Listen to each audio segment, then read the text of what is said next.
This is Guardian Radio 96.9 FM. Fresh news, smart talk, all day. The aftermath of every social revolution brings about change, marks shift, as our minds and hearts expand beyond the familiar. To everything, there is a season and a time to every purpose in the land of the living. This is our time to renew, revive, and restore the hope lost to the busyness of life. This is our time to dig again and rebuild from the storms of our past on a solid footing that holds. Welcome to The Foundation. The Foundation.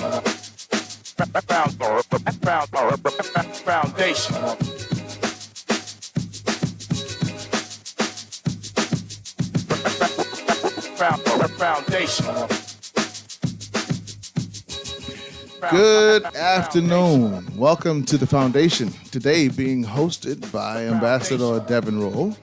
Howard Grant, as I think all of you know, is celebrating his 21st wedding anniversary, and he and his wife, I believe, are going to go get some much-needed R&R. But we want to start off today by wishing him a blessed wedding anniversary, and we hope all the best for him and his lovely wife going into the future. It's a privilege to be here today, and I think I want to take a page out of the late, great Darrell Miller's playbook, and I want to start today's program with a prayer. Heavenly Father, we thank you for the incredible opportunity to be alive. We thank you for the Bahamas. We thank you for Guardian Radio that's celebrating 180 years of existence. What a blessing that is. We pray today that as we are dialoguing on the airwaves, God, that you will bless, that you will guide. We pray for wisdom in our discussions. We pray, oh God, for persons all over the length and breadth of this nation and even around the world who are tuning in. God, that something said will be of encouragement. We are grateful for the fact that you are Lord of the Bahamas, and we pray that you forever remain so. And we ask you, oh God, to be blessed by our endeavors today. In Jesus' name, amen. Amen. Yeah, so today is really it's a special day. And what a day for Howard to go off and leave me here with such breaking news happening all across the nation today. I heard Dwight Strawn say earlier on his show that this is a November to remember, and indeed it is. I want to share a quote by one of my former pastors, and I still call him pastor today. The Wendell F. Lewis is his name, and he would often begin any public dialogue by saying, amidst the grossest of darkness, the least bit of light shines bright. Amidst gross darkness, the least bit of light shines bright. And then he would exclaim, these are exciting times. And indeed they are. And I'm hoping that this show today will be a glimmer of light amidst the darkness that's shining ever so bright in these times. So before I jump into announcing, I have a very, very special guest today with me in studio. I will announce her shortly.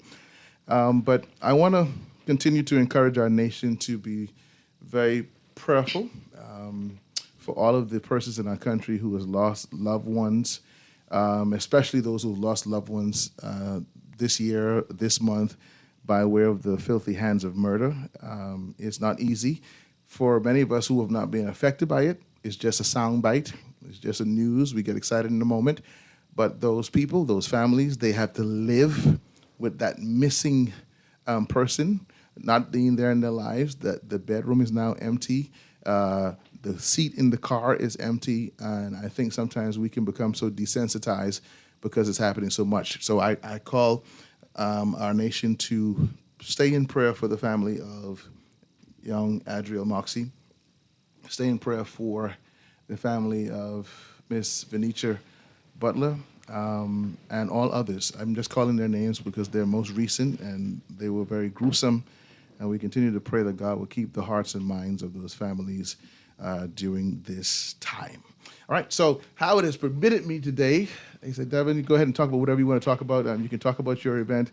And He didn't have to say anything else. I said, thank you so much, because I would like to talk about my bed. I'm actually hosting this annual conference that I do every year called KINAS, KINAS, which is an acronym for Kingdom Invasion National Assignment Summit. It was greatly attended, supported last year, and people were shocked. They were like, when did you start this? And almost everyone fell out when they found that I was doing it for 14 years. The purpose of it is to invade every facet of the nation for kingdom advancement and influence, which simply means carrying out the Great Commission, being intentional about it, and seeking to help to make your country better. One of the themes of the Western modern world right now that's really hurting us more than we know is everybody's trying to get their own stuff. Everybody is minded for self-aggrandizement. How can I secure me and my family? And that kind of mindset, I think, hurts us because we no longer are our brother's keeper. We no longer care about the neighbor and their condition. And that leads to all sorts of social ills. So we're going to get a little bit more into that. Give us a few minutes to set this discussion before you start calling it in, because I don't want anybody fussing me out because they're on their cell phone long. Let's give us a few minutes. But I want to take this opportunity to introduce my very, very, very special guest today. She is an attorney at law. She is the former head girl of Kingsway Academy. The host of the last show that was in here was her best friend in primary school. And she is the mother of 4. She is a beautiful, very supportive wife. Too, I hear that her husband is extremely handsome. And so I want to take this opportunity, Bahamas, to introduce to you the one, the only attorney, Lady Yolanda Rolle, who happens to be my wife. I think it's only fitting, and as Howard is celebrating with his wife today, my wife is with me in the studio here. Please say hello to the nation, Yolanda. Hello, Bahamas. It's so good to be here. It's historic for me as well, and so I'm excited about the opportunity, and I'm looking forward to the conversation. Yep. Okay. Before I jump, thank you so much. Before I jump straight into talking about KINAS, can you say a little bit, not in your professional capacity or even necessarily ministerial capacity, can you say a little bit as a mother concerning how you feel about the present culture, especially the violence and the crime in our land at this time? Wow. I think just being a human, I think it resonates with anyone that has any sense of humanity in them. Being a mother escalates that feeling all the more. It saddens me that this is where we as a nation have witnessed our country spiral too. That's the best I can say it. And albeit there are, what we are hearing are defenses for the egregious natures of the crimes that are happening. But as a mother, you can never become numb to when another mother feels any semblance of pain in that fashion. And not only from the mother's perspective, the latest murder victim, Mrs. Butler, when you think about how our society has become so desensitized to the value of seniors in our midst that you would even look at someone that's elderly and even have a thought formulated in your mind to bring any form of hurt, harm, or danger to them.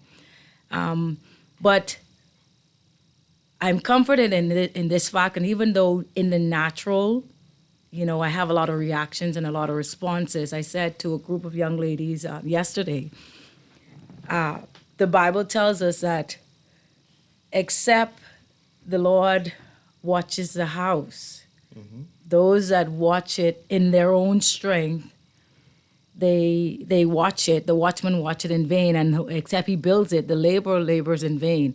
And so my solace is in the strength and the vastness and the power of an almighty God. And that's what we have to do. And we cannot, as much as we feel the ramifications of this in our natural state, I am a firm believer that you cannot solve spiritual problems with natural solutions alone. And so, yes, I'm hearing all of the cries, and being in the profession, I'm hearing all the cries for the capital punishment. It's on the books. Let's execute it. Let's adhere to it. But I want to say that there has to be more. And I think we must first address this problem spiritually and marry it maybe with some natural remedies. But, my heart is broken, but my solace remains in the fact that we serve a God that doesn't sleep nor slumber. And I'm confident that at the end of this, glory is going to come out of this. And our nation has to be better after this, has to be. Well, I'm certainly praying that as well. In the last less than 14 days, a young girl, 12 years old, raped, strangled. With days later, a grandmother, 72 years old, a 60-year gap, raped and strangled. Do you think that the outcry is loud enough? Or have we become officially desensitized that it's not really even having that kind of impact other than the 24-hour, we can't believe it happened, and then that's it? And that's the thing I was just about to say. The outcry is loud, but it's not persistent enough, Right. I use it as a story that's founded in my mind. I've been out of university now. I left UE Barbados in 2001, I think it was. And I recalled something that was, when I was in university, something that happened in Jamaica. And for the life of me, I was like blown away. I couldn't understand it. But what had happened was the gas retailers had decided to raise the price of gasoline at the pumps. Mm-hmm. And the Jamaican masses, they weren't having it. And when I say what we saw on the televisions in Barbados was an all-out riot, I'm talking about trees they pretty much shut down Jamaica because they were not accepting an increase in gas prices. And needless to say, that particular gas price raise, I think it may have lasted all of a day. But because of the outcry of the people, those prices quickly de-escalated and normalcy came to the country. And I sat there in university thinking about my nation and how we have, I'm using the specific example of gas prices. We have an elevation of gas price. We bicker amongst ourselves. We bicker in our quarters. We have all of the say. But what we do is we still pull up to the tanks and we say, give me 20, give me 30. And so our cries, albeit they're loud, one, they're not persistent, and I don't feel they're as impactful as they need to be because they're falling, what I would deem to say on deaf ears. And so I think we need to organize our cries. I think that may be a better pivot for us. Organize the cries, allow those cries to fall on ears where change can happen. So it makes no sense you crying amongst your friends who cannot, either impact legislation, who cannot impact enforcement, who cannot do anything. We need the cries to be louder, more persistent, and they need to fall on the ears where change can be felt. You almost sound, honey, like you call it a revolution. Let me just say, I need to say two things in here real quickly. The first thing I need to say is for those of you who are not watching via online mediums, my wife is looking very beautiful today. Let me say that firstly. Thank you. And then secondly, I want to say to you, get ready, St. Andrews alumni and friends. Homecoming weekend is here this Friday and Saturday. Reconnect, compete, and celebrate. Visit St. Andrews International School, Bahamas on Facebook to register now. It's important that we said that. Please check out St. Andrews. They're waiting for your visit. So I think what I got out of your statement just now is that as a people, comfort is silencing the call for justice, the call for peace. And I've long asked the question, is this just simply the byproduct of modernization. You become more modern, and then in your modernization, you become less sensitive to things that were once egregious in the past. Have we sacrificed the lives of our children? Have we sacrificed equity in terms of economics? Have we sacrificed it for our own personal well-being, and as such become desensitized? In part, I can agree with that because I think the ricocheting effect of this level of trauma, because it's not hitting certain quarters, I think the impact and the need or the cry for change is being lost. And I'll just be very transparent. I watched a movie, and I'm not very savvy on how the radio go with what you can say and cannot say or in terms of advertisements. But there was a movie, I won't call the name of the movie. Matthew Donaldson was an attorney in this movie. And this was a movie where a young black girl was brutally raped by a group of white young boys. And this white attorney took on this case. Samuel L. Jackson acted as the girl's father. And he, in fact, on the trial date of these young men going to trial for this this rape, he, in fact, killed one of the young men on the steps of the court. And now Samuel L. Jackson was being placed on trial for this murder of this this white boy who had raped and brutally sexually assaulted his daughter by a gang rape.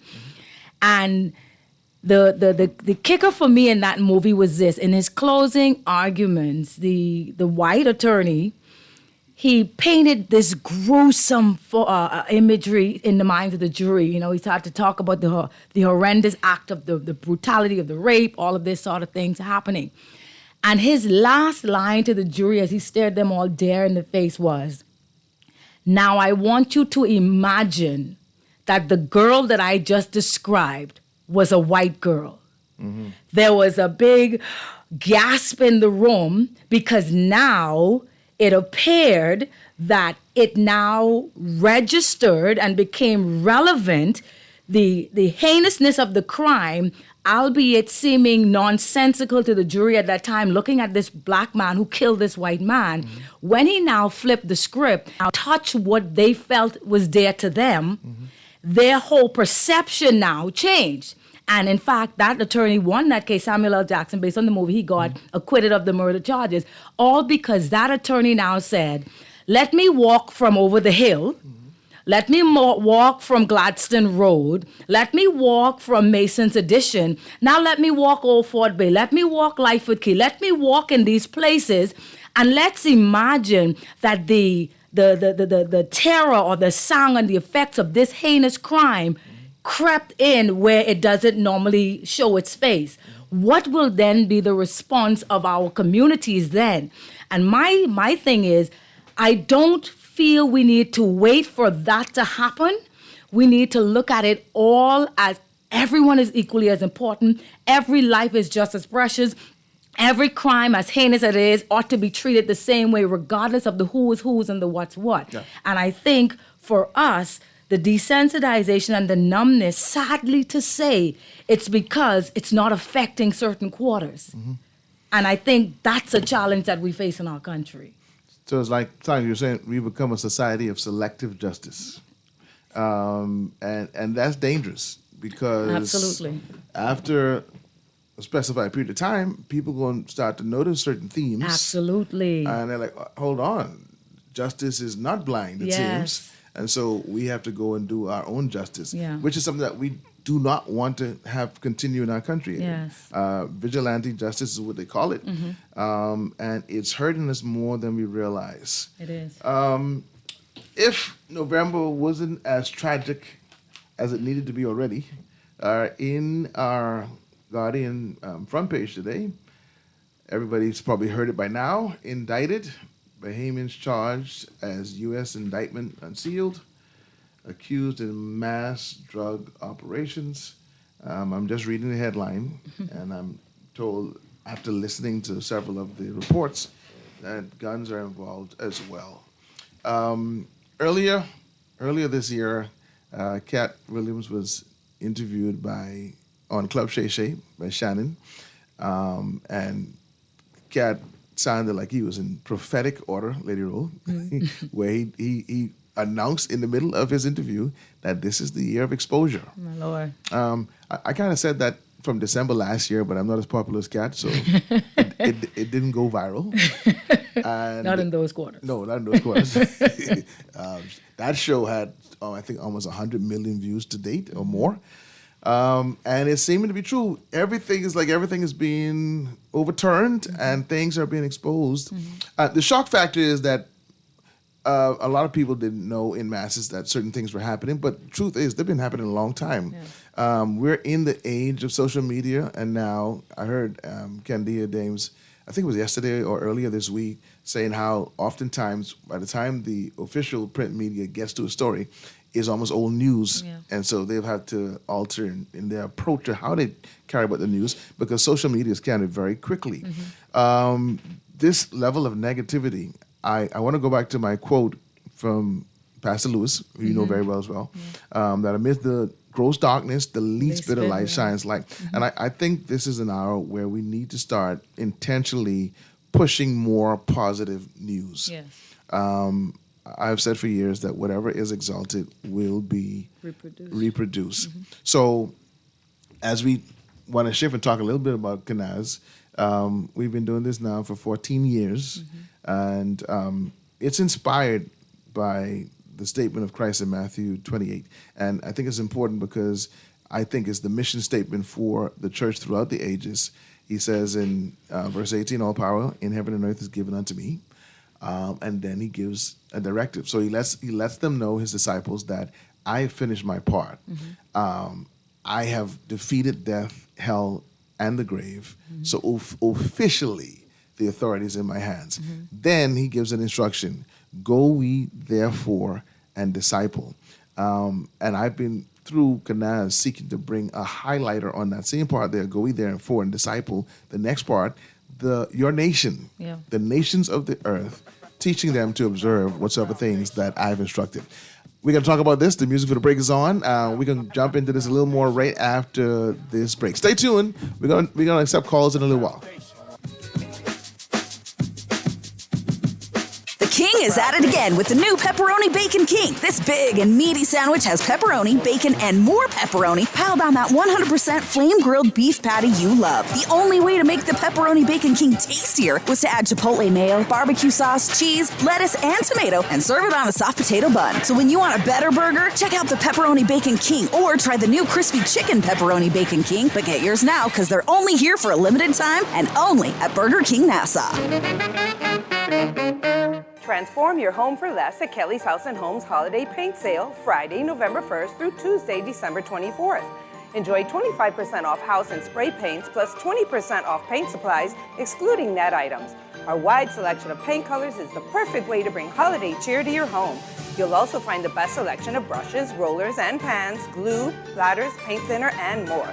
So catch the holiday spirit and paint up for Christmas at Kelly's House and Homes Holiday Paint Sale. This is Guardian Radio 96.9 FM.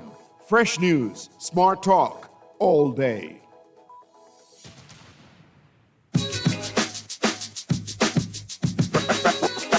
Hello, Bahamas. You're listening to The Foundation Live today, being hosted by Ambassador Devin Roll. And I'm accompanied in studio by my beautiful darling wife, attorney at law, my one and only lady, and she has a prophetic gift as well, Mrs. Yolanda Roll. And we're just setting the foundation for our discussion today amidst all of the very complex and exciting news happening in the Bahamas. And we were just talking about the mandate that was given to all believers by Christ after his resurrection. And you can find this in Matthew 28.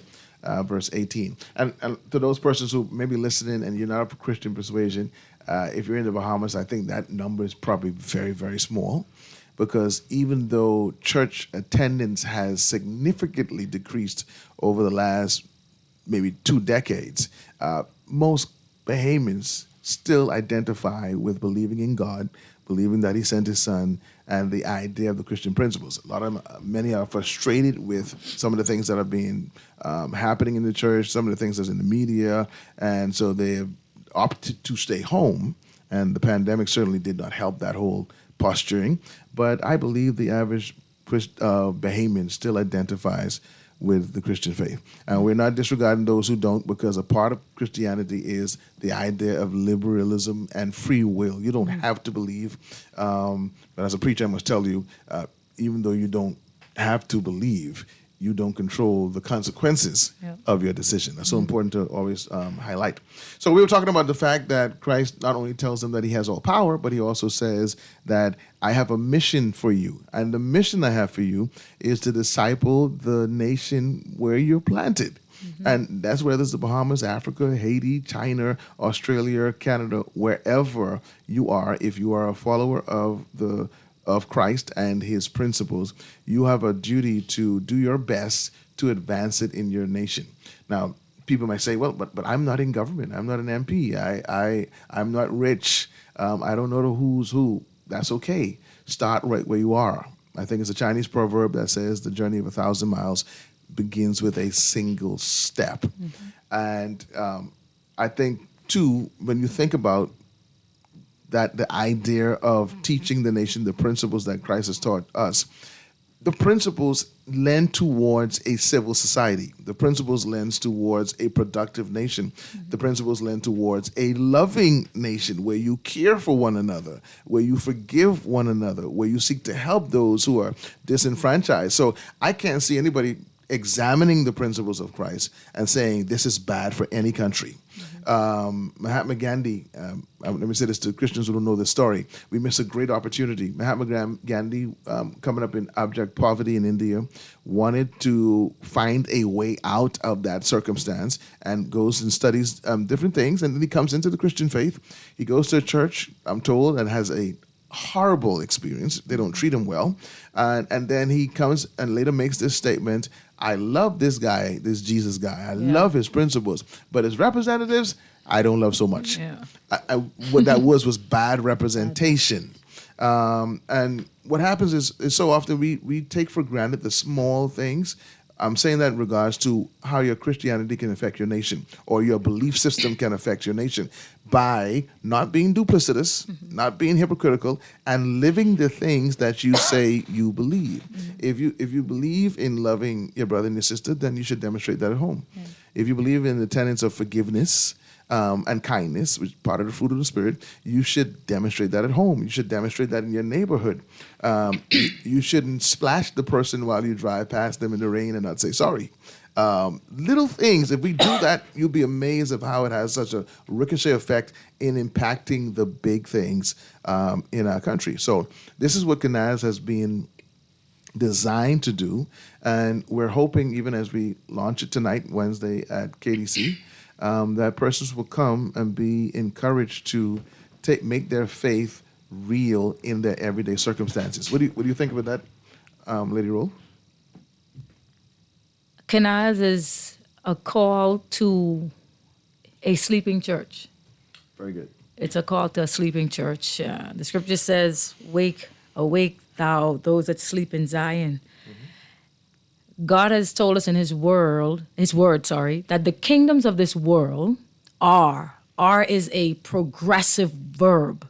They are become, helping progressive, are become the kingdoms of our God and of His Christ, and of His kingdom there shall be no end.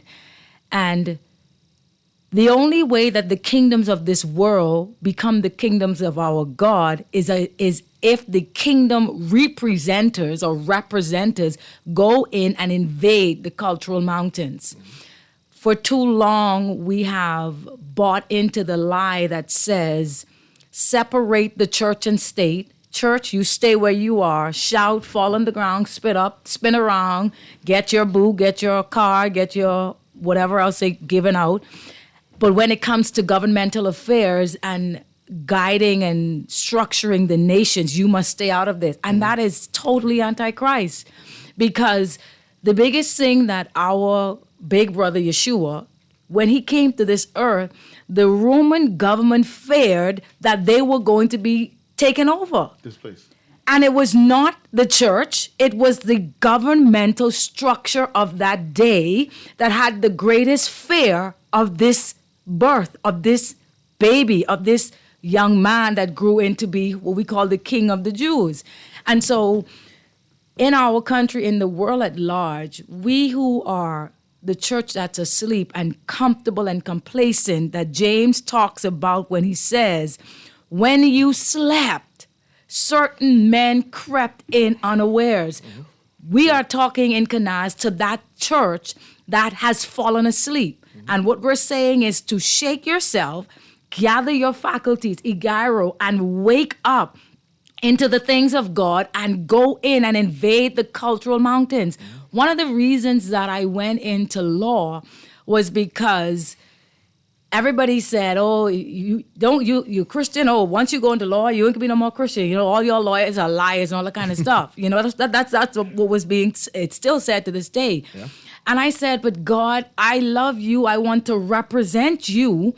And I feel that this is my passion. And so I am going to do this to now take you into the judicial system of the Commonwealth of the Bahamas.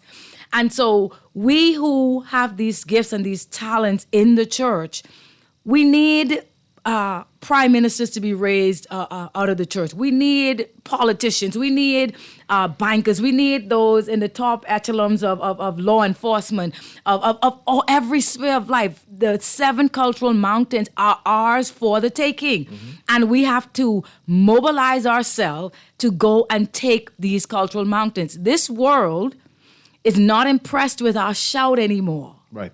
They're not impressed with our shout. What we're going to have to do is, the Bible says, be as harmless as doves, but you be wise as a serpent. You have to take on a posture and a mentality and a certain level of intellect that's going to get you in certain doors. Your tongues are not going to get you in certain doors. Mm-hmm. Your crying or your clapping of the hand is not going to get you in certain doors. However, when you go into these cultural mountains and you get the secular certifications, you get their qualifications, and when you now sit to the proverbial and the literal tables, mm-hmm. when you now get in, you've gone in stealth mode, you've now presented yourself in a room with their requirements, and now when you open your mouth, they weren't expecting God to come out, and then all of a sudden it comes out, and you have just invaded a cultural mountain for the kingdom of God. And that is what Kanaz is. It's saying to this church, let's stop sleeping. Let's stop having a good time amongst ourselves, and let's go and take back this world mm-hmm. for the kingdom of God. Yeah, I love it. Because there's a lot of people doing church, but not being the church. And this is why we have such bad press even now, because in this whole, as Cat Williams declared, in this year of exposure, the church has had its great share of exposure as well. Mm-hmm. Almost to the point of shaking the very foundation of what we have come to know as church. Thankfully, the chief cornerstone of the church is not us humans here, but it is Jesus, Yeshua, Christ himself, who is unmovable. He is consistent, always loving, always desiring to reason with us. Thankfully, he is the foundation. So the church is going to be okay. Yes. In that encounter he had with Peter, he says, upon this rock I build my church, and the gates of hell shall not prevail against it. Amen. I believe what's going to happen, however, and through movements like Kanaz and others, there's going to be a shaking of the church where there's going to be a separation between the wheat and the tares, because we have to confess. You quoted it earlier in the book of Jude. Many have crept in unaware, so they have dressed and adapted the mannerism of church, but they really have not been converted from the heart. Yeah. And so, prayerfully in this season of exposure, a lot of that happens so that we can make the separation, and innocent persons, innocent babes, people who are babes in Christ, people who are intrigued by the idea of what Christianity is supposed to be, can get the truth from people who are living what they are saying. Yeah. I looked, while you were talking just now, the word assimilation kind of jumped into my mind. And assimilation, one of the definitions of it is the process of the process of adopting the language and culture of a dominant social group or nation, or the state of being socially integrated into the culture of the dominant group in a society. So, with the idea of assimilation, it really is a kingdom idea, because Christ told his disciples, "I desire you to be like that yeast." So, which is really what you just finished saying: be yeast, be undetected, get into the fabric of your culture, and begin to assimilate yourself. However, don't adapt their principles, but sow the principles of the kingdom into the area where you are. That's how you get those cultural mountains to come into under kingdom influence. But it seems that we have practiced or engaged a reverse philosophy whereby the church now wants to have the world assimilate us. We embrace the world's culture, and now what's happening is just utter confusion. We need to, and I hope people who listen to this are realizing how we are sharing the tenets and the principles of the kingdom without being judgmental, without condemning, without trying to compete with somebody else who's in the same line of work. It's unnecessary. I think if we're building the same kingdom, then we ought to be complementary. We ought to be encouraging one another, and also then we ought to present ourselves nicely so that we can win those who don't believe like we believe. One of the things my late mother, late Lura Roll, taught me, she said, this is early, I think I was still in primary school, and I was talking to her about people of different faiths. I came in contact maybe being a Muslim or a Rasta or somebody, and I was like, "Mommy, they don't believe in Jesus." And Mommy stopped me, because I was, all of my zeal, I was really kind of frustrated by it. And she said, "Devin, never do that again." I said, What, Mommy?" She says, "Never act judgmental or condemning of somebody who believes differently from you." She said, "You ought to respect the fact that that person has chosen to believe." Yeah. And as a little child, I was confused that was her response to me. She says, you respect that, and the possibility is if you show them respect, they may want to listen to why you believe what you believe. So, yeah, as I got older, I saw the wisdom in that. All right, on the other side of the break, we're going to engage you in your call, so you can start calling in now. The numbers are 323-6232, 325-4316, or 422 GR96, 422-4796. See you on the other side of the break. Foundation.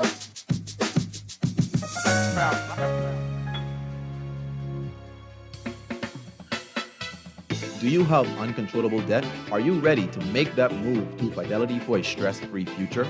These loans have a built-in savings plan that pays you unbeatable interest. Ask about our debt consolidation loans today. Call 356-7764. Fidelity, we're good for you.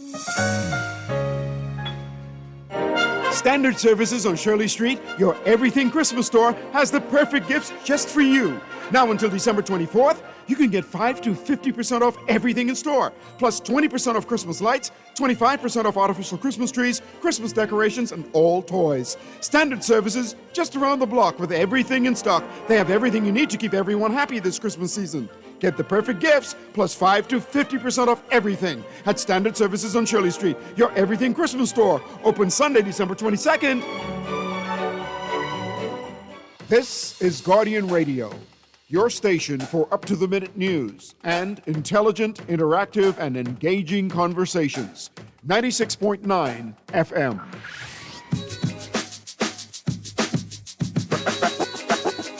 Foundation. Hello, welcome back to The Foundation, being hosted by yours truly, Ambassador Devin Roll today. Howard Grant is somewhere, I think he may be in the airwaves now, flying off with his beautiful wife as they celebrate their 21st wedding anniversary. All the best to them, and may the future be brighter than the past. So I'm having a very beautiful conversation today with a beautiful lady for the first time. This isn't the first time we've been in studio together, but this is the first time I'm actually hosting her as my special guest in studio, and this is very nice. I probably need to do this more often. Okay, so we were just talking about kind of introducing Kanaz. I believe we have a caller on the line. Let's take that caller. Yes, sir. Wonderful. Could I speak with your wife a minute? Sure. My two questions. Go ahead, sir. Yes, Ms. Roll, in that movie, did the girl did she get pregnant? Did she get pregnant? No, I don't recall her getting pregnant. Okay. And my last point to you, what if you have a close member of your family and they get a young, like 12 or 11, get pregnant? Mm-hmm. What kind of situation you think the family should decide to do with that little child? Well, the first thing, if the authorities have not become involved, that is the first step. The authorities must become involved because that is a minor. And under no circumstances, I don't care who the perpetrator is, under no circumstances are we to cloak and or clothe and or shield someone that is in violation of the law in that fashion. Unfortunately, we do know that these things do happen in our country, have happened, continues to happen. But if this is something that you are intimately aware of, the authorities must become involved. Because what you have to realize, there is a social impact and a spiritual impact on that victim that you, when I say you, I'm not meaning you directly, that one, let me use the word one, that one may not be taking into consideration in those live moments. When you now have this young child that's 12, based on your example, who has now been violated in this fashion, because at 12 years old, you cannot give consent to have sexual intercourse at 12. You cannot do that. And so there's nothing that's going to justify and or abdicate that perpetrator from liability. What you have to realize now that if you seek to try to cover that perpetrator, you now have an innocent 12-year-old child that you have just reeled out an entire life story to, that this is what's acceptable. And although I'm offended or aggrieved in this way, the greater weight is on protecting whoever it is based on who it is or what they provide or how they sustain. So my first admonition is you must get the authorities involved. That crime must be reported, and our agencies are very well capable. Social services, I'm sure, will be involved. The sexual defenses and domestic violence side of the Royal Bahamas Police Force will be involved. Of course, doctors will be involved. But you have to report that. That must be reported. So the child now should be able to carry that baby? Well, this is $1 million question, and I see, there's this whole talk about abortions and legalizing the same. Based on our laws, and I specifically will speak the laws of the Commonwealth of the Bahamas, abortion is illegal in our country. And so I stand to be corrected. I'm sure I may have a senior listening to this that will correct me if I'm wrong, but I don't think I am. I don't know there to be exceptions to that rule, that it's illegal. So the only thing I will put myself out there as saying at this point, based on what our country currently abides by in the laws that are on our books, that child cannot have an abortion. And so socially, there are a lot of things I'm sure that can and need to happen in those circumstances. But there is no agency now that will say, because the child is 12 years old, she needs to abort this child. Abortion is illegal in our country. Okay. Yes. Okay. Thank you. You're most welcome, sir. Okay. Pastor Roll, when I look at the Bahamas, not the other part of the outside world. Right. When I look at the Bahamas, I draw the Bahamas as Genesis 6. When God saw what was taking place then, every imagination of sin were practicing in that chapter. And I compare the Bahamas as a modern in that chapter. If you look around in our little country and just think about anything that is going on and is practicing right in this little country. Yeah. When I hear the commissioner last night said he summons Mr. Fernando next year to start going out on the park to have service and different things and stuff like that, it is just a slap in the face to see a man could commission a man of God to see. So in other words, what is going on? What is taking place when the worldly person commission someone who's supposed to be more up spiritual? So what is happening to the church? So it's telling you the same thing you were saying. Jesus said, upon this rock that I build my church, the gates of hell shall not prevail. Now, it seems like so many other men have churches. That's why they always say, I am the founder and stuff like that. That means there is not a part of this church what Jesus really was talking about. I need you just to, enlighten that and see where the Bahamas is now as what I spoke about Genesis 6. Thank you, sir. Thank you, sir. Okay, thank you, caller. Boy, I didn't hear the announcement by the police commissioner that he refers to. All I can say, caller, is that well, it sounds like civil society is now calling for the church to come back to her roots.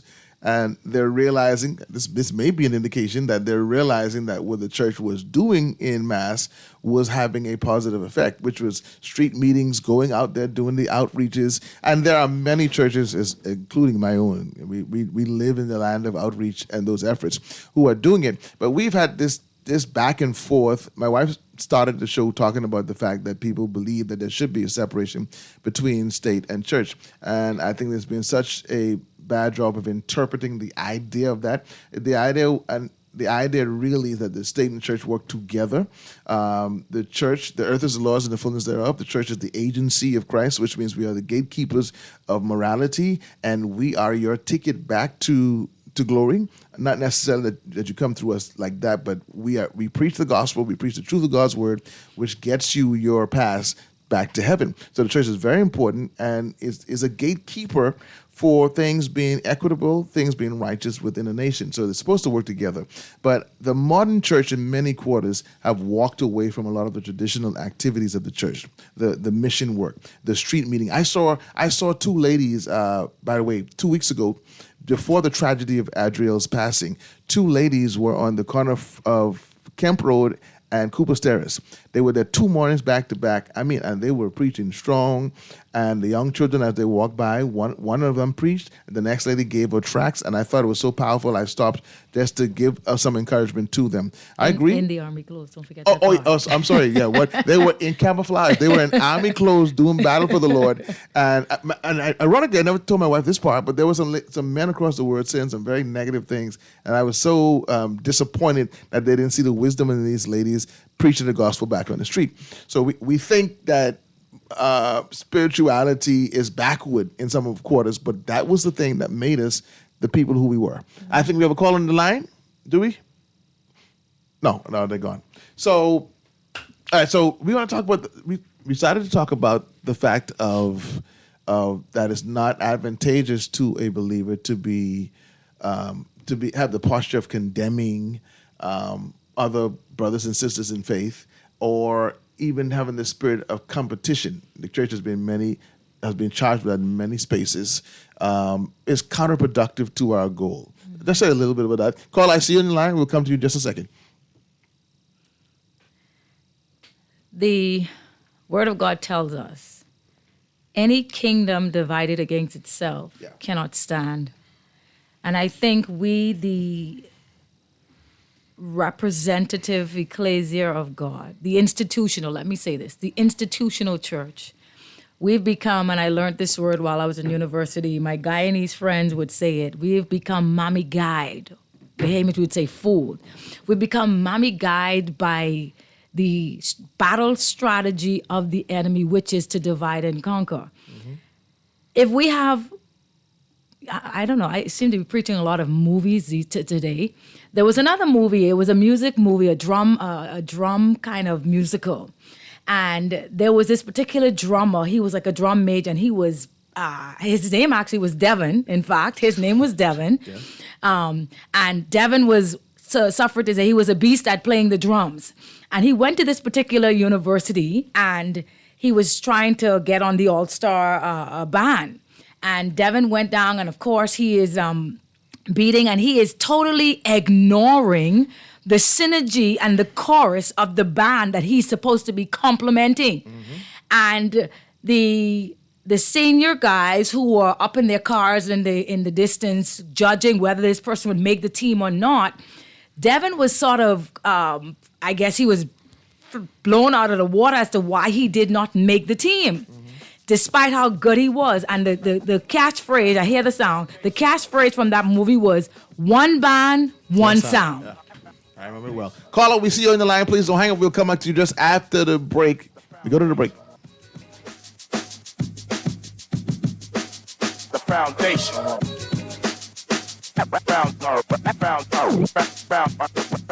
Foundation. This is Guardian Radio, your station for up-to-the-minute news and intelligent, interactive, and engaging conversations. 96.9 FM. Hello, we're live. We're back on the foundation here on Guardian Radio. For those of you who want to call in, you can call in at 323-6232, 325-4316, 325-4259. I believe this is the Family Island line, 242-300-5720. And you can text in at 422-4796. We are here, and we're celebrating the anniversary of the host of the foundation, Mr. Howard Grant, who's celebrating his 21st anniversary. And we're dealing with current themes in our nation, and also at the same time talking about Canaz, which begins tonight at Kingdom Discipleship Center at 7 p.m., and we're going to go through until Saturday. Let me just talk real quickly about Canaz, so you know that this event is being held starting tonight. It's a leadership conference. It's free by and large. The only part of it where we're requiring an entry fee is on Saturday, because we close out at the Sanders Hotel with a leadership conclave happening from 1 to 5. Last year was absolutely incredible. We had leaders, many pastors, apostles, leaders in the church, but we had politicians there, we had nationalists there, we had business leaders there, and all are invited to attend. It's going to be an incredible experience. Tonight, we begin with what we call an atmospheric invasion, a prophetic intercessory and worship experience with Pastor Audra Bain and also my beautiful wife. In our church capacity, we call her Lady or Prophetess Yolanda Roll. And it's just going to be a time of intercession and worship. After all of the negativity that we've gone through this month and in the last several days, I think we can use just a moment to refresh in God's presence. So there'll be no preaching tonight, intercession and worship. On tomorrow night, I'll be the key speaker for our session on Thursday at 7 o'clock. And I didn't even say the theme for this year's Canaz. The theme is winning the battle of relevance, winning the battle of relevance. And then Friday, my friend from Orlando, Florida is coming in, Chris Walker, who has been traveling all over the world carrying out missions. He's going to be our speaker. So I'm hoping that you'll come by Bahamas. We get space for a few persons. Come early and get a good seat. And I think it's going to be a tremendous experience. We have callers to the line. Let's go to our callers right away. Hi, caller, you're live. Yes, good afternoon, Mr. Rowland. Good afternoon to your wife. Yes, sir. Good afternoon. Good afternoon. Yes, I want to say something that your wife had spoken of, and she was saying something about the Romans thought that Jesus was coming to more or less like destroy them for his people, etc. Mm-hmm. And the reason why she could say that, or the reason why the Bible could say that thing, that is because that was the whole theme from the Bible. Like that's Moses with Egypt, Gideon with Midian, nice, and stuff like that. Whenever God's people were taken into captivity, mm-hmm. they always had to they look for a savior to come and save them from their oppressor. Yes, mm-hmm. But every time that they were in captivity, they also encountered the God of their oppressor. Yes. Mm-hmm. They also encountered Baal. They also encountered the God that they had to throw off themselves. Right. Mm-hmm. And take on the ways of their forefathers, mm-hmm. which they knew before they went into the captivity thing, right? Right. Mm-hmm. So my question is, in our time, seeing that we as black people have experienced what the people in the Bible have experienced in terms of we have had an oppressor ourselves mm-hmm. for hundreds of years, right? Yes, sir. what I want to know is that, because I don't believe in that concept that Jesus come. I mean that Jesus is for the whole world, that the God of the Bible is for the whole world. Jesus himself said that he came only for the lost sheep of Israel, and his attitude toward the lady and her daughter showed, when he called them dogs, etc., showed that it was, every man on their own vine and fig tree. I don't believe in that thing about God for the world. I believe every nation of people have their own God, and that's how come whenever the people of Israel, the children of God in the Bible, encounter the foreign people, the people had a God of their own. You know what I mean? So it's the God of your forefathers, the ways of your fathers that you must hearken unto. Not everybody in the world got to follow your forefathers. You got to follow your ways because that's your culture. But my question is, seeing that we as black people, African people, have experienced captivity like the people in the Bible, right? Mm-hmm. Where is the God of our oppressor that lingers with us, that we had to throw off? Where's Baal in our time? And if our Savior was to come, he can't be coming for the whole world. Who is he coming to save the black people from? Who is our oppressor in this time? Where is the God of the foreign people in our time? Where is modern day Baal? Do you understand the question I'm asking you? It's deep. But yeah, I think you're asking my wife. I know it's deep, sir. But we got to get deep when we want to deal with these things. We can't be dealing shallow. We got to get deep. Mm-hmm. You know what I mean? We got to get deep. So I want to know, where is the God of our oppressor today, and who is the Savior coming to save the people from? Who is the oppressor? Who is the oppressor of modern times, and where is the God of our time? Like I said, we have been in captivity like the people in the Bible, so where is the God of our oppressor? And when have we thrown that off? When have we gone into the wilderness? When have we had the experience to get back to the ways of our oppressor? You see, that's what we need to talk about, brother. You know what I mean? So I would like to know, where is that God of our oppressor? And who, if Jesus is to come back today to save the people, who would the Romans be in our time? Okay, stay tuned and listen to our response. If you don't make sense, if it don't make sense, call back. All right, you want to go first? Or? Well, you're the political scientist and the lawyer, but let me just here's what I think, and I'll throw the proverbial dice and say this. I think the oppressor of the black, as you indicated, the black African man is ourselves. And so we are at the point where we are needing a God to save us and deliver us from our very selves.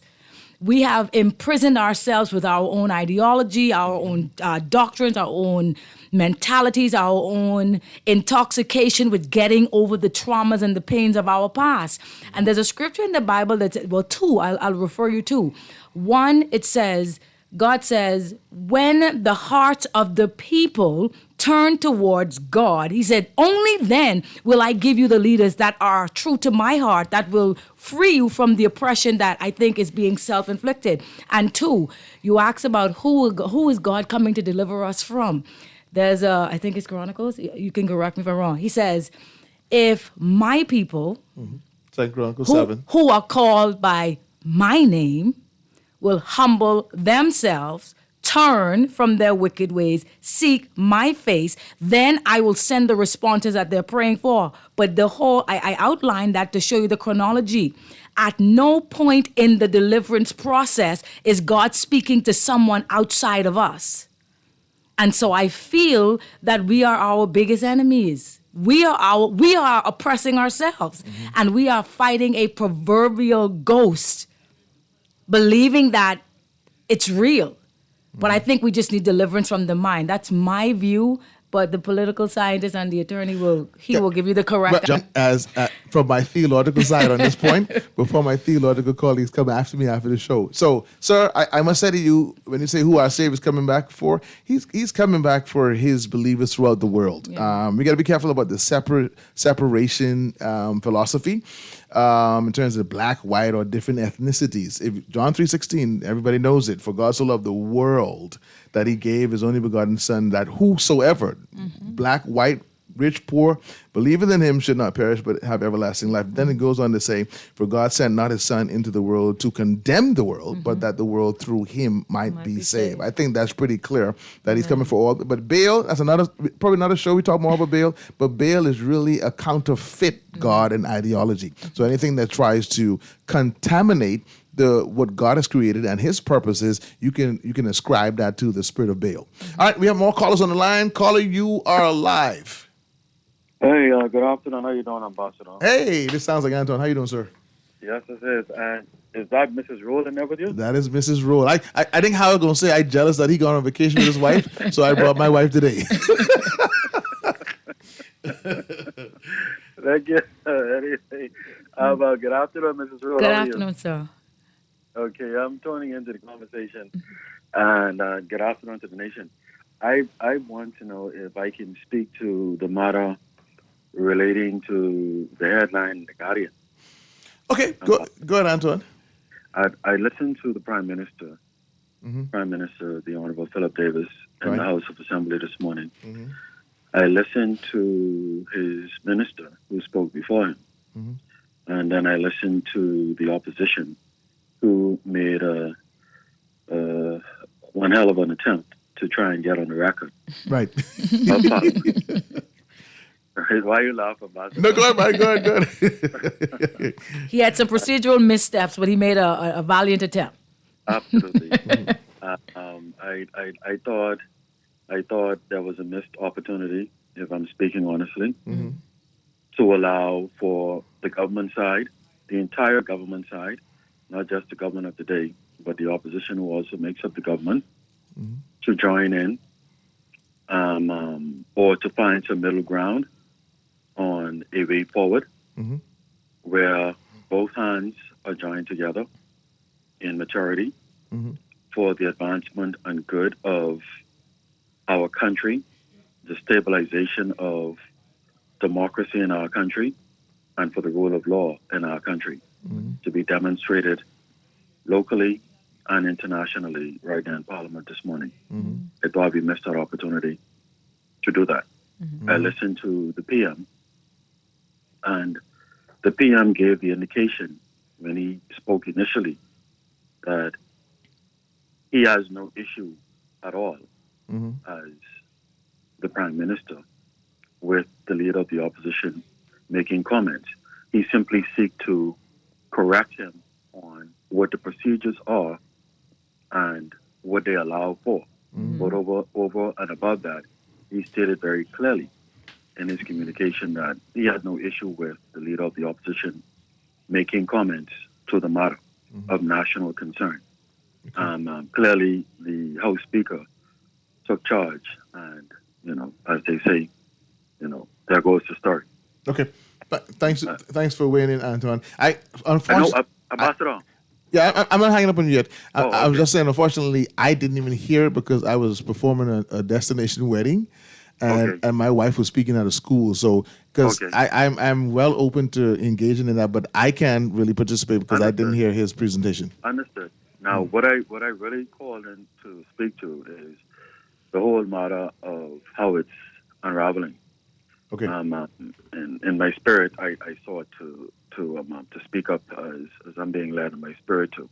I think that we have to remember, despite there would be enormous pressure on the government, in particular the Prime Minister, to react and to respond to another major scandal Yeah, this is huge. that shakes the rank and file, highest rank and file Yes. of our national Royal Bahamas Police Force, Mm-hmm. our only police entity in the country. Right. We are a country of law and order, Mm-hmm. and the Prime Minister is one of the guardians. Yes, he is. So is your wife, Yes. Ambassador, Mm-hmm. one of the guardians Right. of the law and order in our country, Mm-hmm. for being an attorney. Yes, sir. PM being an attorney Mm-hmm. and a senior leading attorney in the country, Yes. but also being the head of the cabinet as the executive Right. and the Prime Minister in the country. Mm-hmm. And there's such a thing as natural justice, Right. as your wife would know, as you would know as well, Mm-hmm. Ambassador. Mm-hmm. And despite the mounting pressure that will arise on the political front, we still are a country of law and order where natural justice is still the order of the day. Right. I think in the Prime Minister's haste to try and bring some calm to what is already a great deal of political water Mm-hmm. floating around in the atmosphere, Mm-hmm.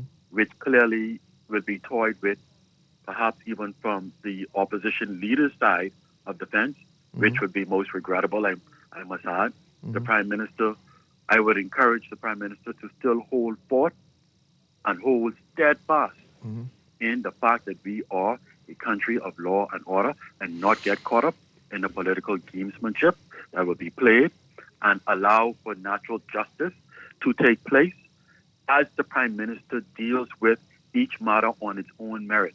Because there is still an outstanding matter regarding Yes. the head of the Yes. CDU Yes. that is yet to be concluded, Yes. that needs to be concluded, Yeah. that happened long before this other matter came to a head in the United States judiciary, Yeah. right? Mm-hmm. And we need to solve that matter and demonstrate that as a country, as a government, as a commissioner of police, we are on the right side of history and the right side of law, and then move on through the natural justice course of duty, the investigations and whatever needs to take place, rather than making rash decisions. It which sounds will like, not bode- Anton, Pardon me? I like what you're saying because it sounds like you're really trying to encourage the whole house to rise above politics on this one. Absolutely. Yeah, and be more statesman and nationalist as opposed to Absolutely. Absolutely. partisan in politics. I agree with you. I agree with you. There is no room. There is no room for partisanship when it comes to matters of national politics in this country, national interest in this country. When it comes to national security in this country, kick politics aside. Yeah. Don't let it get the day of light Yeah. in any kind of consideration relating to what happens with the person who stand accused. I'll end with this. They stand accused until proven. They let stand the law accused. let the law take its course. Yeah. Thank you. Thank you for the opportunity. Anton, if you're free on Saturday, why don't you please come and join me at the Nationalist Forum? Because my leadership conclave, the highlight of it is this thing called the Nationalist Forum. And for years, I've been trying to invite senior statesmen.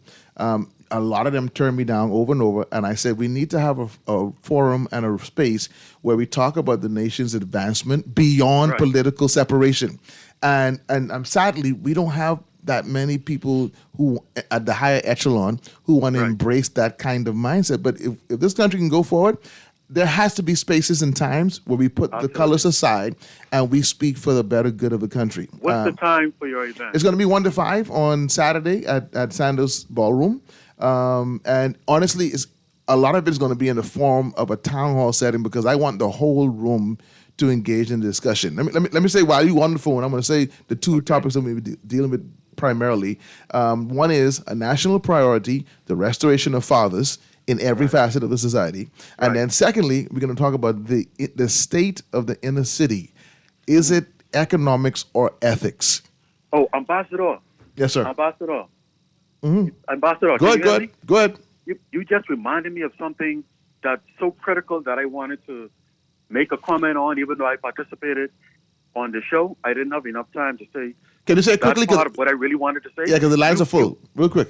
Okay, you and Howard were talking about the issues that we experience in the country, and then you all hit on the responsibilities of parents and that kind of stuff. Yeah. And I heard someone in the news today on The Guardian or Zedness, I don't remember which one it is, they hit the nail on the head, and I just wanted to highlight, we need to review the laws in this country as it relates to the rights, automatic rights in law that is protected for fathers. Yeah. That's the problem. Yeah. Thank you for the opportunity. I look forward to coming to your event on Saturday. Thank you so much, Anton. God bless. All right. The lines are full. Next caller on the line. You're live. Did the caller leave? They left. Okay. All right. Yeah. Lady Roll, you want it? I'm calling you Lady Roll. They're back. I think your call is Is the caller back? All right. Caller, you're live. Hey, hello. Am I on? Yes, sir. You're live. All right. Ambassador Roll and your co-host, I just want to ask if you would permit to respond to the issue of the Bahamas condemnation of the nation of Israel about 3 weeks ago, when our Bahamas, my Bahamas, gave voice to the United Nations condemnation against the nation of Israel and stated that we endorse taking Prime Minister Benjamin Netanyahu to the for crimes against humanity to the World Court and condemned Israel, Israeli Defense Force in the handling of the with their response to the Yes, to the attack that's related to the war that they engage in. Yes. And we made no brash about it. We didn't cut up about it. We condemned Israel. And according to the Bible, God says in a covenant, who is a covenant God, that He will bless those who bless Israel and curse those who curse Israel. And I noticed since that, there much of this began to happen. We don't pay too much attention to these kinds of revelatory, happenings, and understand that we are in a spiritual warfare. And so, I just, we want Israel to. We say we endorse demanding Israel to give Palestinians a state. In other words, divide the land. God says no way.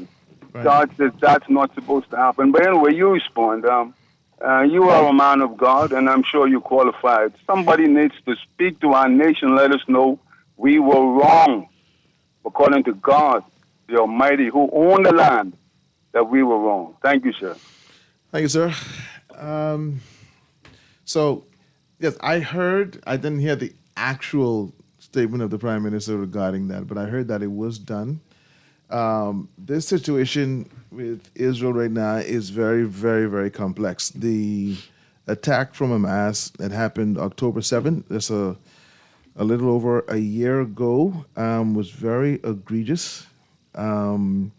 And Israel has been seeking to exact, I almost want to say vengeance, but to retaliate for what was done to its civilians on that day. And their rationale has been that they need to go in and really totally annihilate the possibility of this happening again.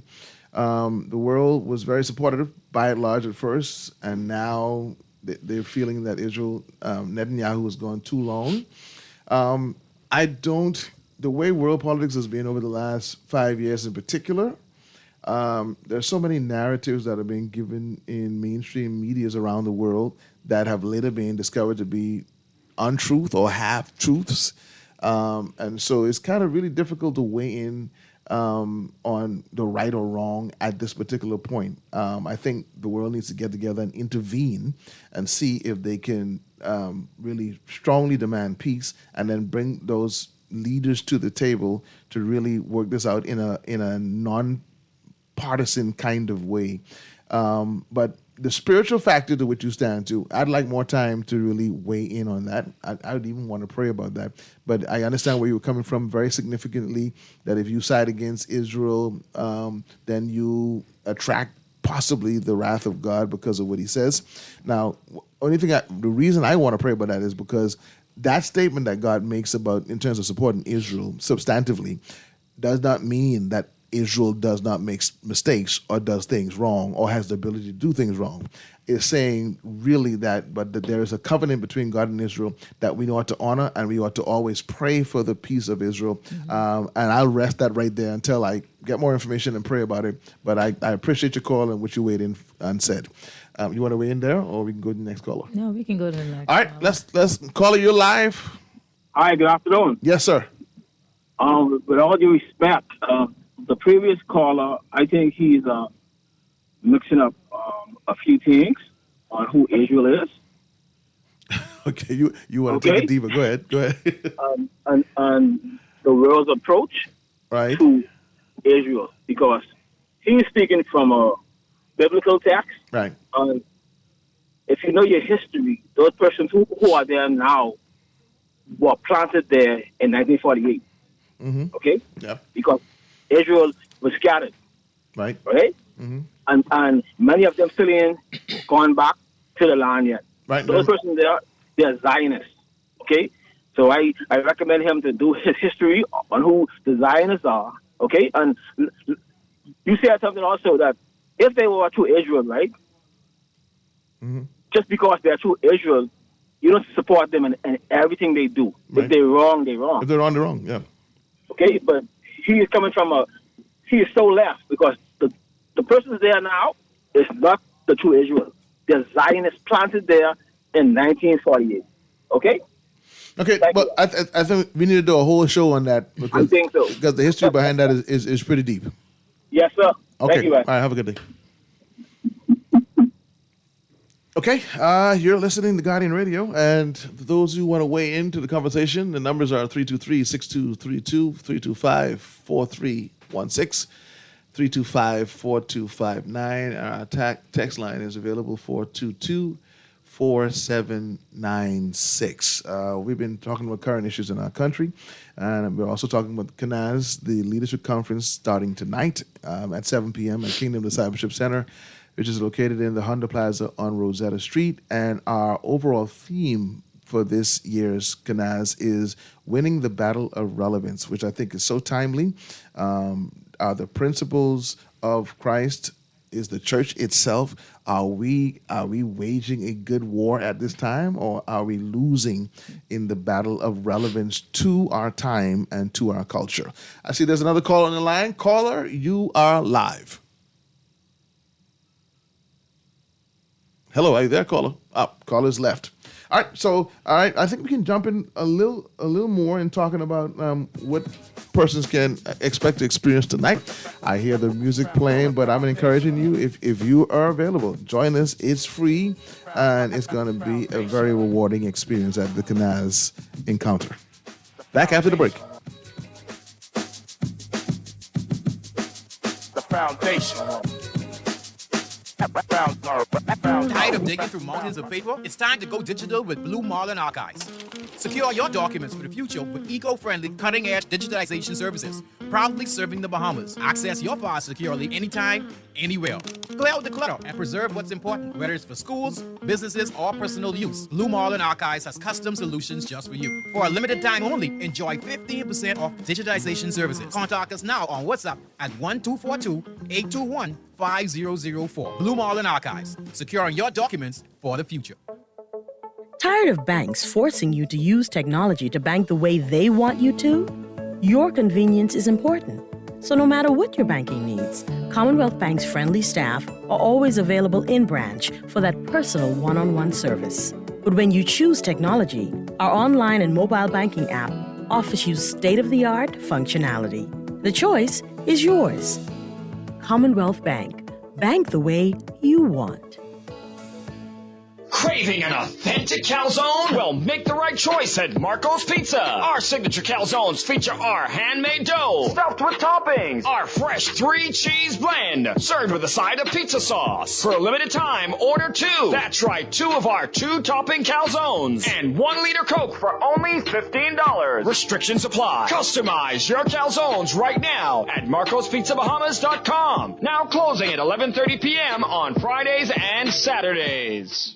It's the season of joy, unity, and celebration. Join us on Saturday, December 7th at the Government House grounds for The Inclusion. It's a Christmas holiday fair. Fun for the whole family, Jolly Wonderland Playground, bingo, domino tournaments, carnival games, and even the Santa vs. Grinch boxing match. At 6 p.m., the Teen Scenes kicks off with live DJs like DJ Chris, DJ Humble, and more bringing the vibes. Enjoy native dishes, tree lighting, drama, and live performances celebrating unity in the Bahamas. Admission is free, so come and experience the magic of the season. Inclusion, moving towards an inclusive Bahamas. St. Andrews International School alumni and friends. Homecoming weekend is here. This Friday, November 29th. Join us for the Alumni and Friends Social, a night of music, food, and unforgettable connections at the St. Andrews School Hall. Then on Saturday, November 30th, cheer on your team at the Alumni and Staff Softball Competition with exclusive campus tours to see what's new. Participation is easy and accessible with a small fee. Just head to Facebook and search St. Andrews International School and follow the link to secure your spot today. Shop till you drop this Black Friday with BWF. We are doing it big with deals made especially just for you. Shop early as the holiday approaches. 2 days of amazing blowout savings. Up to 50% off Black Friday, November 29th and 10 sale Saturday, November 30th, 8 a.m. to 5 p.m. Don't miss this chance for massive savings. Deals, deals, and more deals. Check out our wide selection of Christmas decor with savings that will blow you away. Black Friday, November 29th and 10 sale Saturday, November 30th, 8 a.m. to 5 p.m. Shop and save big on appliances, generators, compressors, and water pumps, power tools, hardware supplies, automotive supplies and accessories, lawn and garden supplies, kitchen and outdoor cooking supplies, barbecue grills, household supplies, Christmas supplies, Junkanoo and craft supplies, toys, floral decor, and so much more. BWF, we are more than just our name. Number 13 Wilton Street, telephone 394-0004 or 6. Check us out on Facebook. We ship to the Family Islands.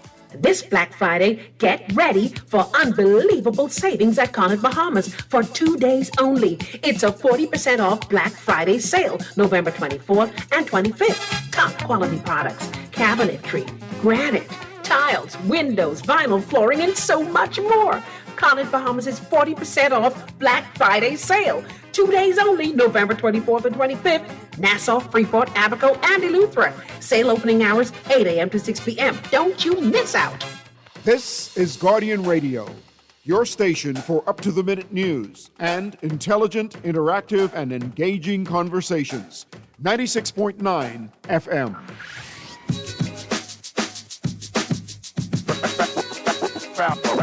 Hello, and we're back. You're listening to the Foundation live on Guardian Radio. Our normal host, Howard Grant, is celebrating his 21st wedding anniversary and is off to celebrate with his wife today. We're having a very interesting conversation today amidst all that's happening in the news in the Bahamas. We're thinking on a little bit of light dealing with current issues. And a part of our light shining exercise is to tell you about KINAS, the Kingdom Invasion National Assignment Summit. It's happening tonight at Kingdom Discipleship Center at 7 p.m. And our theme is winning the battle of relevance. It will be worth a visit. All right. We have callers on the lines at this time. Caller, you are live. Hello, caller. Are you there?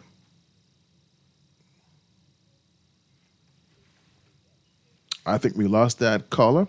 Give you another run of what we will be dealing with this week at the KINAS experience for those who are interested. And by the way, you don't have to have a leadership title per se to attend. If you study or have heard John Maxwell talk about leadership, he always says that a leader is simply a person of influence. And in some capacity or the other, I think we're all leaders. Parents, you lead your household. Older brothers and sisters, you should have some level of influence on your younger brothers and sisters. Believers who say you follow Christ, we're called to influence the nation that we're in. So wherever you go, there's an expectation that you have Christ-like representation in your conduct, not just simply saying you're a Christian, not just going to church, but literally living out his principles as you go through your everyday life. So one of the things I didn't talk about too much in this broadcast so far is what was happening on the Friday of KINAS, which is actually a youth leadership symposium. That's going to be right at the church as well. It's also free as well. And this year we're going to be dealing with the topic, as a nation, are we ready for the pending invasion of artificial intelligence? Are we ready for the pending invasion of artificial intelligence? And I say pending, but it's already here. It's already here hugely. If you don't believe me, talk to lecturers at the university, talk to teachers in the high school. Children are already being caught using ChatGPT to assist them, I'm being kind, to assist them with their homework and other activities. Artificial intelligence is here. And we talk about relevance, this is at a whole new level now, because some people believe that they aim to use these robots with artificial intelligence to replace humans in large numbers.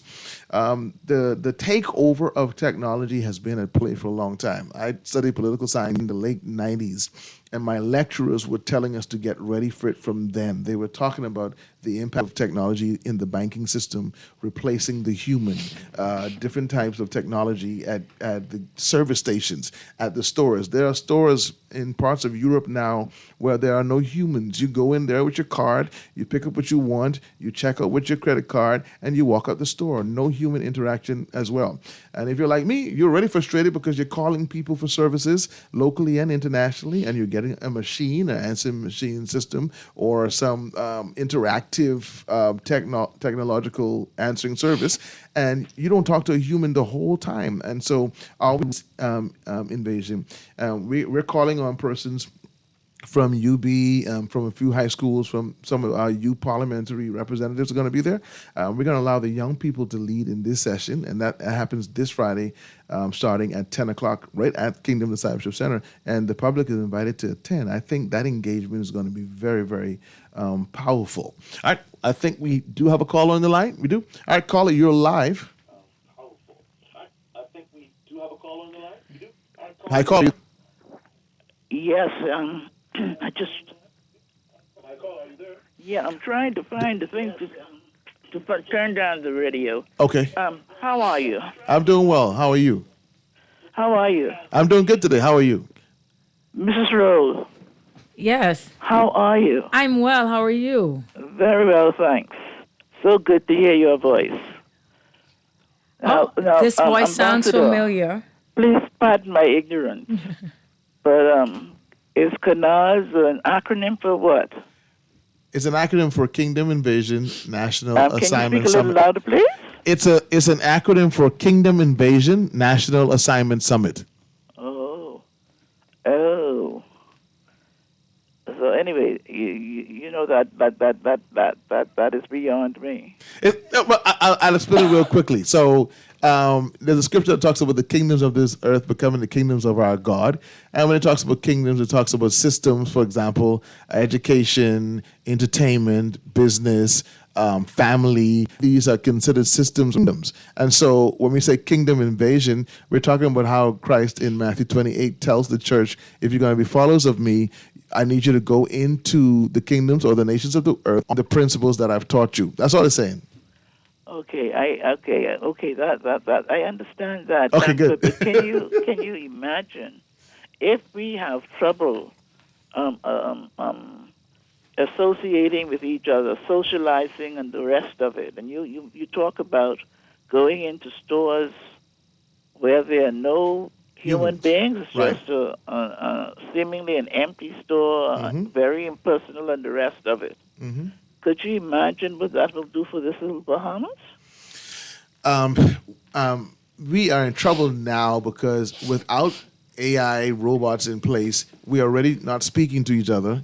We're already not engaging with our neighbors. People are going into stores and they're rude in terms of how they handle the people they come in contact with. Exactly. Not having human interaction is not a good thing. We need to correct the way we engage with each other even now. And so, let me ask you your viewpoint. Are you going to encourage that here in the Bahamas? I mean, I understand change will come, but we don't want, we don't want it to be too quickly. We don't want to rush anything. I'm in total agreement with you, ma'am, and I know who this is too, because Elon Musk himself, who everybody considers at the highest echelon of the technological giants in the world, he said earlier last year that we're moving too fast with the development of AI. Last year when I did our conference, I spoke on the guy who actually invented AI, and he said he stumbled upon the invention. He honestly doesn't understand how he came across it yet, because it's like these things that he developed started engaging with themselves without him programming them to do certain things. So there needs to be a whole lot of protocols put in place when it comes to AI, because with AI, I can take your voice and your image and make you say things that you're not saying, and people will think it's you. So a part of the protocols that need to be put in place is you need to know when an AI is engaged in this new digital space. Our students, when they use AI to do homework and that kind of stuff. There needs to be something in that program that lets us know, okay, this child is not being honest. They're using a program that they shouldn't be using in a way that they shouldn't be using it. And so that's why I'm trying to spark us to have these conversations, because too often we are retroactive and the crime or the pain has already been inflicted. Okay, now that you gave the example about somebody's face or voice or what have you, I've seen something. I've had an example of that with my granddaughter putting a mummy's face on somebody else's body and what have you. Wow! That impressions them up. So, I wish you all the best with that conference. Yeah, thank you so much. I appreciate that. Thank you very much. Yeah, this thing with AI is very, very serious. I didn't mean to go and start the engagement with it already, but we need to be preparing ourselves because when we're blindsided, things happen and then we have to play catch up. But if we get on top of it, begins to study it now and begin to say, okay, from a Bahamian perspective, there are certain things that we need to put in place to make sure abuses don't happen, even though we embrace technology, because technology used right is supposed to make life easier. It's supposed to make the work be more productive. I hear the music. We're going to the break. We'll be right back after the break.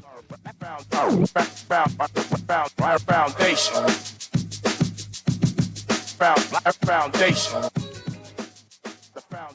You try to rest, roll with the best. For all your printing needs, there ain't no one better, no. For posters and banners, magazines and flyers, for window decals, greeting cards and newsletters. No job too big and there's no job too small. You name it, we can print it.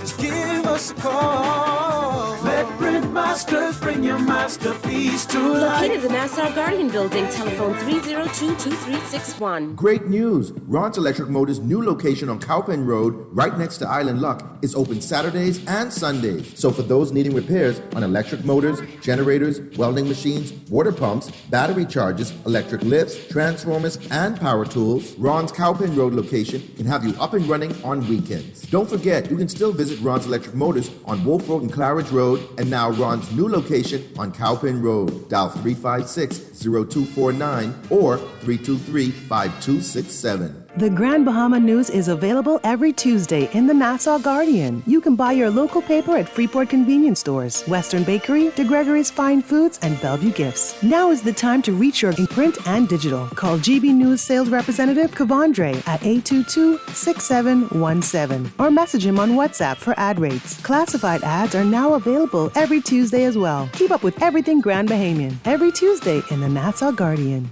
This is Guardian Radio 96.9 FM. Fresh news, smart talk, all day.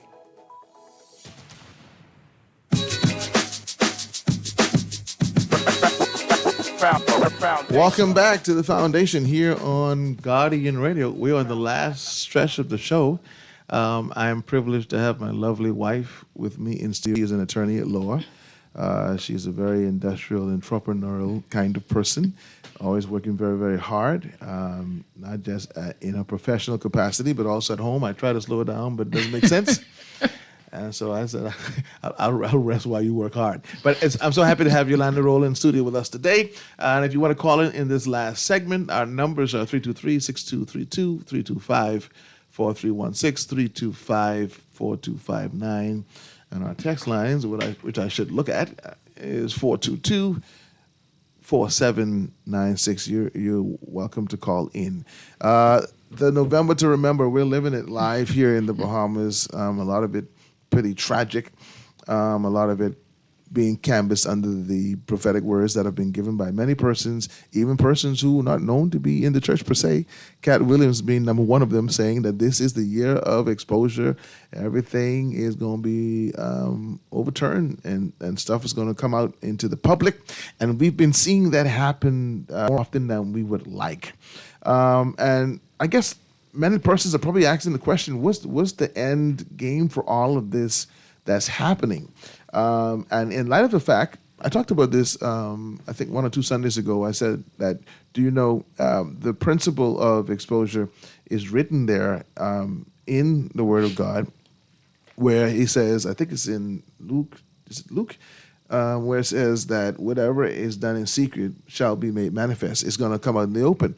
And when we hear of exposure, we all think negative, but it doesn't have to be negative, because the things that you do in secret doesn't have to be bad. For example, one of the things that is encouraged for believers to do in secret is prayer. A lot of people want to pray openly to appear to be spiritual, but in their private lifestyle and lifetime, they don't pray. They don't really have a true connection to their Creator, and they rear to the side of safety and doing that which is righteous and just. When exposure comes, you find them lacking. You find them in embarrassing situations. So I think when exposure comes and we see more negative than positive, I believe is an opportunity for us to press the reset button. We need to bring about change in certain behaviors and activities that have been happening. Because if you don't make the pivot, if you don't make the adjustment, then another season of exposure is going to come, and it will be worse than the first. What do you say to that, dear wife? I agree. Well, like you said, all exposure have to now work on getting the positive things that have been done in the secret quarters coming to light now.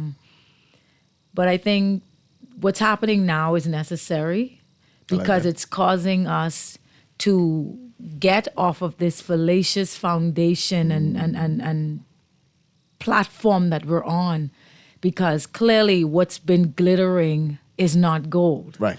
And this is allowing us the proverbial emergency brakes and make the adjustments that are necessary to now, I think we've become lax in some areas, especially with all that's now being, even you look at the newspapers this morning, we've become, I guess, comfortable with what has existed for so long that levels of checks and balances and accountability may have been lost. Right. And so these things, all things won't be good, but God promises us to work it for our good. So even though these things are coming out, they're now allowing us to, I guess, reevaluate, put some focuses back where we may have, because of complacency, allowed them to move. And it's going to cause us to make some adjustments. Right. This is pain in the front end to avoid more back end pain. And so more perspective is everything. And I rather look for the positive amidst every negative situation that we are faced with. And so even for our government, even for our church, this allows us now to take introspection and see what needs to be done differently. I'm glad you said that, because I was driving here, I was thinking about the show, thinking about Kanaz, and I said, Lord, with all of this out of this kind of negative news that has been coming out for this month, I said, I want something positive, and that's why I came up with this whole notion of repeating Pastor Lewis's words, amidst gross darkness, the least bit of light shines bright. And so one bright thing for me was the fact that we decided to do Kanaz at the end of this month. We normally over the years have done the beginning. And so I'm hoping that this coming together of believers to praise, to worship, to pray, and then also to have dialogue and discussion at the end of it will kind of shine a little light in all that's been happening, and possibly encourage a shift in the trajectory of the things that have been happening. Prayer is more powerful than people think. Prayer is even more powerful when you do it with others who believe like you. One can chase 1,000, it said, and two can chase 10,000. If you go into 3, that's 100,000. You go into 4, that's 1,000,000. So a few of us getting together and praying can bring about positive change in our nation. The key is now, after you've prayed, of your prayer.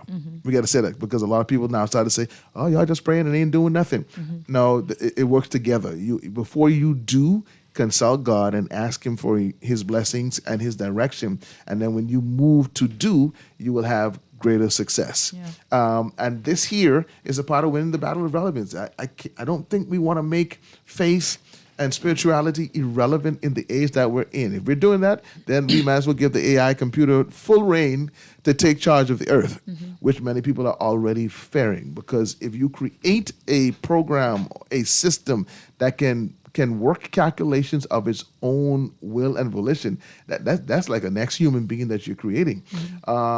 So back to talking about where are we going to talk about this whole topic? Friday, and we're giving the floor to the young people, those who are in high school, college, our youth parliamentarians. We're in great numbers.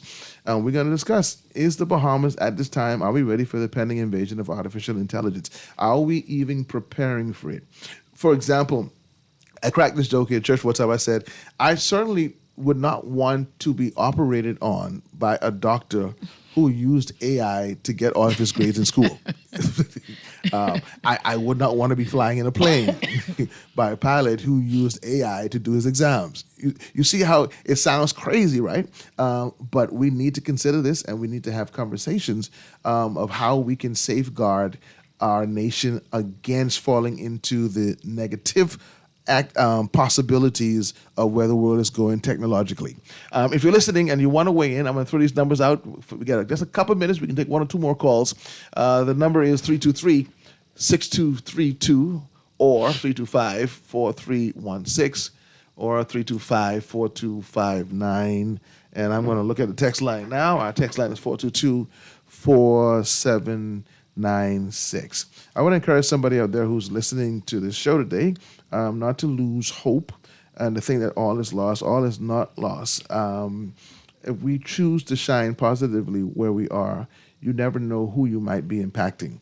I heard the story one time that this old lady was conducting this revival service, and that night at the revival service, 2 people attended.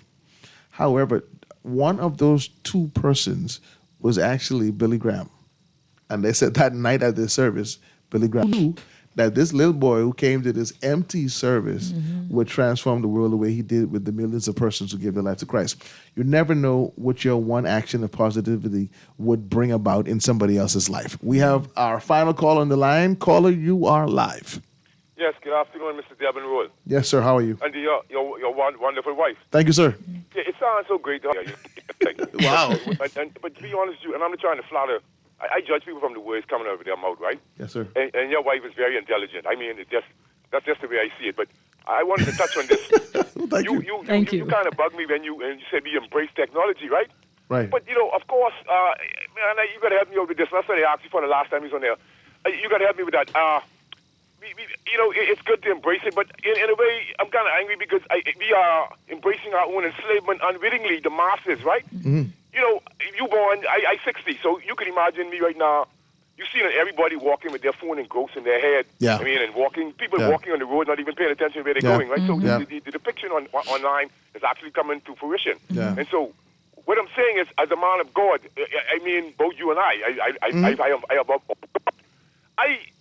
it would be the downfall of humanity because you see where the other day they had artificial AI robots moving around and it's a football game. Yeah. And so they appear to be human. So about 10 years ago, when I first mentioned on air what the real objective behind AI is, most people just don't really believe it. We're just sitting being naive as humans. It won't save us. It's socially engineering us to become lazy and idealistic and hedonistic. You have to lean along these lines. And so I just thought this is a conversation that must be had. I think Dwight didn't make a joke, but it wasn't. He didn't get what I was saying. I was saying there was a guy online, and people saying they have AI girlfriends. They are dehumanizing us. Yes. In a insidious way. Yes. And so we must brace ourselves for that. And I want to make a quick comment here. I wanted to comment. Maybe you need to appear. I like a discussion about the guy.